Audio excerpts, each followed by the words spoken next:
elas se tornaram sinônimos de malignidade e também sinônimos de pecados e depravações. Você já ouviu falar a respeito das cidades de Sodoma e Gomorra? Nesse vídeo eu quero falar a respeito da vida em Sodoma e Gomorra e também um pouco a respeito de sua história e origem. Portanto, eu peço que deixem os seus likes, se inscrevam no canal e também me ajudem compartilhando este vídeo para outras pessoas que desejam conhecer mais a respeito das cidades que foram destruídas pela ira divina do próprio Deus de Abraão. Dito isso, fiquem com mais esse vídeo do canal.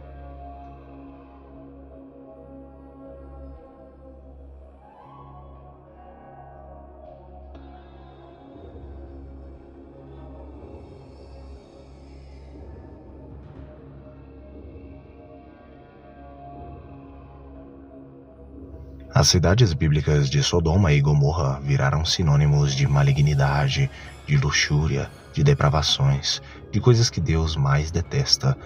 Na Bíblia hebraico-aramaica, nas religiões abraâmicas, Sodoma e Gomorra foram duas cidades destruídas pelo próprio Deus por sua maldade. Sua história é paralela à narrativa do dilúvio de Gênesis, em seu tema da ira de Deus provocada pelo pecado do homem. Gênesis capítulo 19, verso 1 ao verso 28. Elas são mencionadas frequentemente nos profetas e também no Novo Testamento como símbolos da maldade humana e da retribuição divina, e até mesmo o Alcorão contém uma versão da história sobre as duas cidades devassas. A narrativa bíblica das cidades de Sodoma e Gomorra está entrelaçada à história de Ló e também de Quedorlaomer. Sodoma e Gomorra são duas cidades das 5 cidades da planície mencionadas no livro de Gênesis capítulo 13, verso 12 e Gênesis capítulo 19, verso 29, que se rebelam no caso contra Quedorlaomer, rei de Elam dos Elamitas, a quem, no caso, estavam sujeitas. Na batalha de Siddim, Quedorlaomer as derrota e leva muitos cativos, incluindo Ló, o sobrinho do patriarca israelita ou hebreu, no caso, Abraão. Abraão reúne seus homens, resgata Ló e então liberta as cidades. Mais tarde, Deus avisa com antecedência a Abraão que Sodoma tinha uma reputação de maldade. Abraão pergunta a Deus: "Você destruirá o justo com o ímpio?" Gênesis 18, 23. Começando com 50 pessoas, Abraão negocia com Deus para poupar Sodoma se 10 pessoas justas pudessem ser encontradas. A narrativa nos mostra que, apesar de Abraão negociando com o Deus Todo-Poderoso, se existisse 20, 30, 40, 50 pessoas, o Senhor ainda destruiria a cidade. Deus então destrói a cidade e, no caso, resgata um justo, e esse justo é Ló, sobrinho de Abraão. Agora falando a respeito da etimologia do nome dessas duas cidades, seus significados e também suas origens. Eu vou começar primeiramente com o termo Sodoma, que é um termo um pouco controverso, porque o termo Sodoma virou basicamente um sinônimo de um homem efeminado. Isso por conta da narrativa, da história do livro de Gênesis a respeito da vida de Ló, de suas 2 filhas e dos anjos que foram visitar Ló, no caso, para resgatá-lo. Basicamente, o termo Sodoma ganhou a conotação, no caso, de um homem efeminado ou homens efeminados por conta da história, da narrativa do livro de Gênesis, mas o seu significado em si não é esse. Acredita-se que o termo Sodoma possa vir no caso do assírio Sadu, que possa significar no caso Campina, ou melhor, Campinas. Isso é interessante, visto que o próprio termo Sodoma em hebraico não se encontra um significado em hebraico e nem em fenício, então é provável que o significado possa vir do assírio. A história bíblica que fez com que o termo Sodoma ganhasse um significado, no caso, voltado para um homem que se deita com outro homem, no caso, um homem efeminado, é por conta da história de Ló. Esses 2 anjos visitaram Ló para libertá-lo, no caso daquela cidade, e salvá-lo da destruição divina, pois Deus iria destruir essa cidade por conta de um de seus pecados, que é inclusive esse a qual estou falando para todos vocês.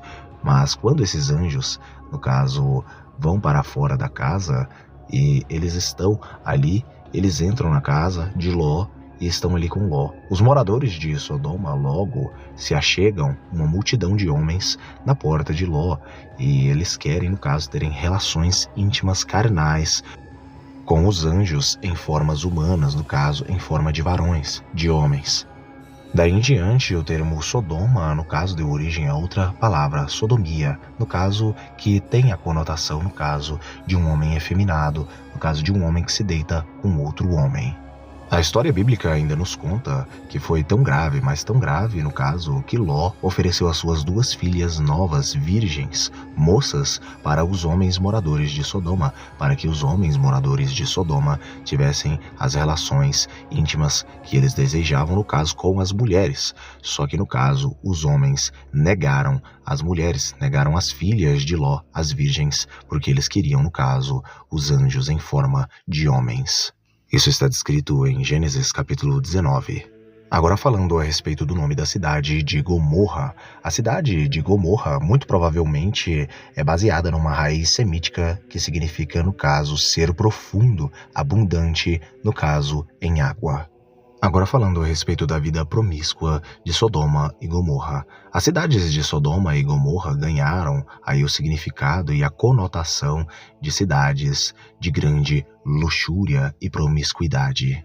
A prostituição em Sodoma e em Gomorra era basicamente gigantesca. Muitas coisas aconteciam nessas 2 cidades e o pecado, no caso da luxúria, era o principal. Existem tradições e lendas judaicas antigas que vão dizer, no caso, que a divindade que era adorada na cidade de Sodoma e também na cidade de Gomorra, outros vão verterem que era um rei antigo, mas que ao mesmo tempo era uma entidade espiritual, uma divindade, era no caso um demônio ou um deus pagão chamado pelo nome de Asmodeus. Para aqueles que não sabem, Asmodeus ou Armudai é basicamente o demônio da luxúria. Ele governa todas as entidades menores que basicamente atacam as pessoas, tanto homens quanto mulheres, aí nas áreas sexuais. Asmodeus, ele trabalha basicamente com os adultérios, com as traições, com os divórcios, mas também com o prostíbulo, com a prostituição e com basicamente um homem que se envolve com muitas orgias e não para de jeito nenhum com apenas uma mulher que quer basicamente estar tendo todas as mulheres do mundo ao mesmo tempo. Sabemos que Asmodeus detesta o casamento e abomina a família. A promiscuidade era tão grande, mas tão grande nas cidades de Sodoma e Gomorra, que a passagem rápida de Ló com suas filhas e sua esposa fez com que, basicamente, a mulher de Ló desejasse ficar naquela cidade. Levando em consideração o histórico de promiscuidade dentro dessa cidade, é muito provável que a mulher de Ló ficou tentada em participar das várias e várias festas banhadas aí a bebedices e a orgias e também, obviamente, aí as grandes promiscuidades daquela cidade. Todos já conhecem a história que ela se tornou em sal, ela se tornou uma estátua de sal por ter olhado para trás, porque seu coração estava nas coisas mundanas. O texto bíblico afirma ainda, mais à frente, que logo após esses acontecimentos, as filhas de Ló terem perdido a sua mãe por conta dela ter olhado para trás e Deus ter tornado ela uma estátua de sal, nós podemos perceber que apesar das filhas de Ló não terem olhado para trás, lá na frente, mais à frente, a viagem delas, quando elas estão em outro lugar, basicamente elas começam a praticar aí atos que eram vistos e muito vistos na cidade de Sodoma. Mas que atos seriam esses? Esses atos, no caso, seriam, aí a própria promiscuidade, que ainda assim influenciou elas lá na frente. Nós sabemos que as 2 filhas de Ló se deitaram com seu próprio pai, embebedando o pai delas, embebedando Ló e fazendo com que o próprio pai delas tivesse filhos com elas. E esses filhos, no caso, um deles era Moabe e o outro era Ben-Ami. Esses 2 filhos deram origens às 2 nações ali daquela terra de Canaã, que não eram exatamente cananeias, mas sim da linhagem dos semitas. Eles eram os moabitas e os amonitas. Além da luxúria, da promiscuidade e também dos homens se deitando com os outros homens, as cidades, no caso de Sodoma e Gomorra, praticavam inúmeros outros pecados, mas os mais graves são esses citados por mim agora. Falando agora a respeito da historicidade da destruição das cidades de Sodoma e Gomorra, foi sugerido aí por vários especialistas que, no caso, a história das cidades pode ter sido destruída aí por um grande desastre natural, obviamente, enviado pelo próprio Deus. Uma dessas ideias é de que o Mar Morto foi devastado por um terremoto, aí no caso, entre 1900 a.C. Isso pode ter desencadeado chuvas de alcatrão fumegante.